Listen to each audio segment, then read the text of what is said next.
আল খানসা হিফজখানায় পড়ি। বয়স 15 কিংবা 16 হবে।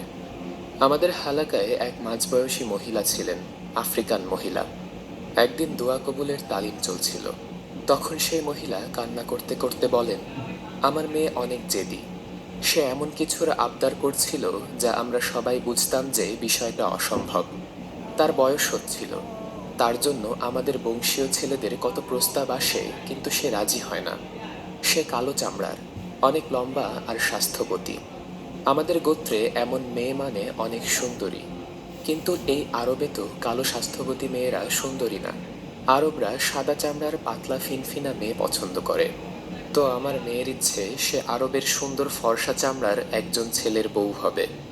আমরা তাকে অনেক বকা দিতাম, বুঝাতাম যে এমন আশা করলে জীবনেও বিয়ে হবে না। মেয়ে বলতো, আমার বিয়ে কি তোমরা দিবা, নাকি আমার আল্লাহ দিবেন? কদিন পর আমার বড় ছেলে এক আরবের পক্ষ থেকে প্রস্তাব আনলো। আমরা সবাই খুশি হলাম অনেক, কিন্তু আমার মেয়ে না করে দিল। কারণ সেই আরব লোকটা বৃদ্ধ ছিল আর তার আগের 3জন বউ ছিল।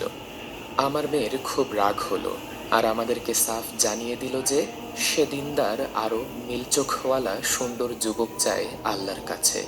তার জন্য যেন আমরা কেউ পেরেশান না হই। আল্লাহ এনে দিবেন তার সেই স্বপ্নের রাজপুত্র। আমরা বুঝেছিলাম ওর আর বিয়েই হবে না।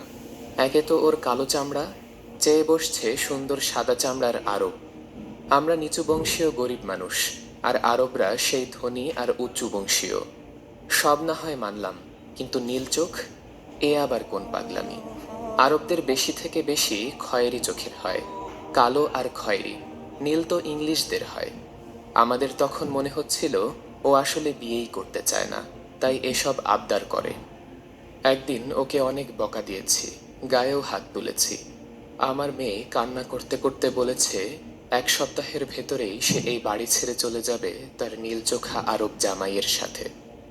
আমরা খুব রাগ করলাম।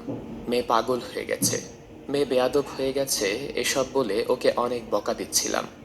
সে 1 সপ্তাহ আমার মেয়ে অনেক কান্না করেছে জায়নামাজ বিছিয়ে।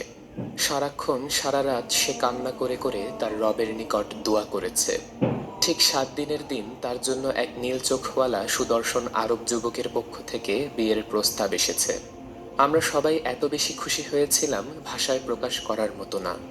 ওয়াল্লাহি, যদি মানুষকে সিজদা করা জায়েজ থাকতো, শিরক না হতো, তাহলে সেদিন আমরা সবাই আমার সেই আল্লাহওয়ালা মেয়েকে সিজদা করতাম। আমি অবাক হয়েছি আমার মেয়ের ইয়াকিন দেখে, ওর তাওয়াক্কুল দেখে, ওর দুয়ার ক্ষমতা দেখে। আমি বিয়ের দিন আমার মেয়েকে বলছিলাম কি বলে সে আল্লাহর কাছে দোয়া করত। মেয়ে বলল, আমি সারাদিন ইস্তিগফার করতাম আর সারা রাত আমার পছন্দ ব্যক্ত করে দোয়া করতাম। আর আমার ইয়াকিন ছিল আল্লাহর কাছে সবই সম্ভব। আজ 8-10 বছর আমার মেয়ে অনেক সুখেই সংসার করছে। ওদের বাচ্চাগুলো অনেক সুন্দর সুন্দর, কেউ সাদা, কেউ কালো, কেউ বা মাঝারি। কিন্তু মজার বিষয়, ওদের সবার চোখের রং নীল। আমরা সবাই একটা ঘোরের মাঝে চলে গিয়েছিলাম ভদ্রমহিলার এই গল্প শুনে। মহিলা প্রচুর কান্না করতে করতে গল্প বলছিলেন, আর আমরা মারাত্মক রকমের ইমোশনাল হয়ে পড়েছিলাম। রাতের তাহাজ্জুদ আর ইস্তিগফারের কি ক্ষমতা, তা এই 2 সময়ে দোয়া না করে বোঝা যাবে না।